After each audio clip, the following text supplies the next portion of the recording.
I'm going to talk about 5 quick things that we are doing differently, hopefully to spur a couple of questions. First thing is we used to make all these decisions, get together on PowerPoint and decide how we were going to do things, and all this would happen in the Pentagon. And we have flipped the script on that. And I know you guys are very familiar with transformation in contact and tick units. We want to give things to units and let you tell us what works, what doesn't, and you guys are the ones that should be deciding what we buy and what we don't buy. And it's going to be a little different. We're getting ready to go up to Alaska. What works as a drone in Alaska, or what works down at Fort Polk, or over in Europe or in Hawaii is going to be completely different. So we're going to have the flexibility to do that. It has been unit leaders that have told us what our new mobile brigades are going to look like. They are the ones that are out there experimenting with those, testing those kinds of things, and helping us to decide what the force structure is. In the next year to 18 months, every infantry brigade combat team is going to transform into a mobile brigade. So what does that mean? That means ISVs, next-gen squad weapons, all of that is coming. We have transformed a DIVARTY out in the Pacific already. We are transforming our combat aviation brigades and infusing more Group 3, Group 4, Group 5 UAS that's going to come out there. And again, I think the difference is having engineers, the scientist in with you while you guys are actually trying to solve problems. We're going to be breaching with robots. We're going to do things with autonomous systems, and we need your feedback on what will work and what doesn't. Second thing is we're changing how we buy things. And the Secretary gave a couple of quick examples, but we went and we were talking about the new aircraft, and we have a new tilt rotor aircraft, and it was supposed to be delivered in 2031, 2032, and we said, no, we need it, very quickly. And at the end of this year, we will actually have those flying and out in formations in both Compo 1 and Compo 2, and in our soft formations. We will be flying those aircraft. We mentioned next-gen squad weapon. Who in here has actually had a chance to mess around with next-gen squad weapon? I know it's coming up here in February. You guys are not going to get the first generation that we've had. We have constantly iterated with that based on soldier feedback. So we have a carbine version that's coming, and that's what you guys will get. You will get the updates that we have happening. Same thing with ISV. Those are being updated, and we are looking at rapidly producing those. And then the last example I'll get on changing how we buy things is what we're doing with the new M1E3, which is a tank. And we're going to have less of those, and we're going to be combining those with autonomous systems. But that's something else that we pulled 6 years to the left, and we did it because we went out to commercial industry and not one particular company, and we said, Caterpillar make the engine, SAPA make the transmission, other people are doing things. So I mean, it's going to be, it's already 30 tons lighter, and it's going to get lighter, and those are going to come out into our formation rapidly.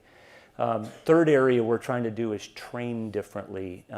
We're getting ready to sign tomorrow a partnership with Arizona State University.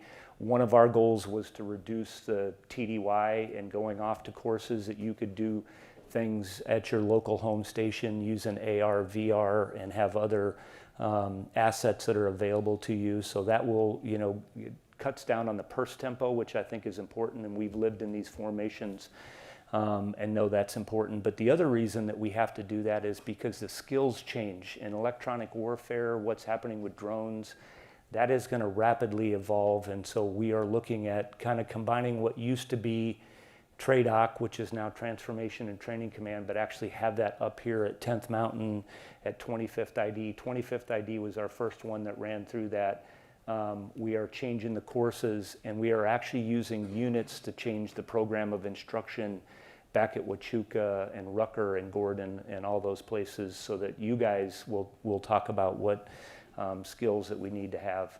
And then another area in that, we're getting ready this next month, we are standing up what's called Victor, which is a big, large language model. It's one place where you can go to find out lessons that are happening across the battlefield. And so we've selected top people to do that. We're working with tech industry to make sure you can go on there, get videos, all the things that you need to do to make sure that you maintain the skills in your particular MOS is happening.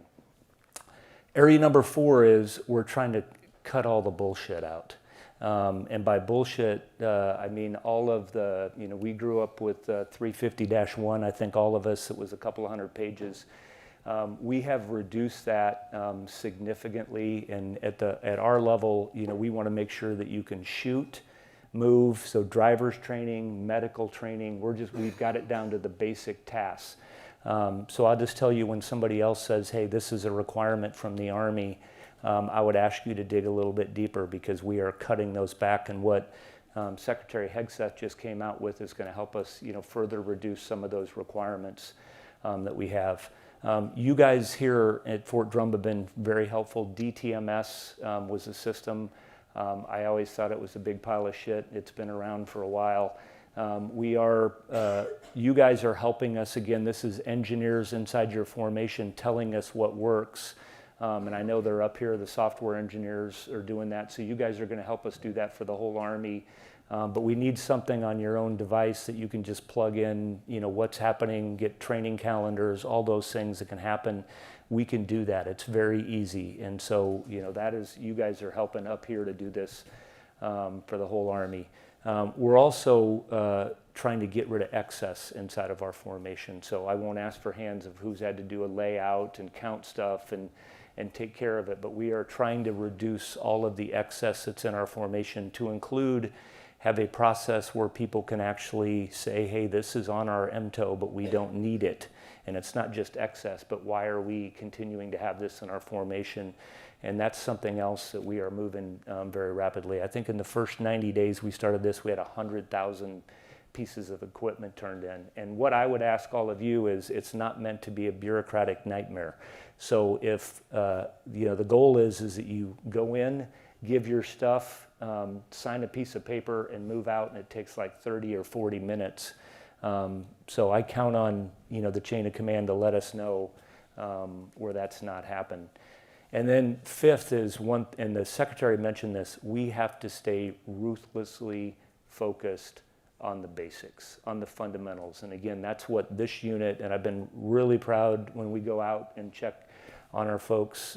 What's not going to change in the battlefield is you are going to have to be extremely fit, disciplined. I've never been in a good unit that wasn't a disciplined unit. So all of those things, the basic fundamentals, no matter how much tech you throw in there, is critically important. And I think all of you know this. And this is a unit that gets to operate out there in extreme weather. And if you're not disciplined and you're not good at the basics, it will have long-term impacts.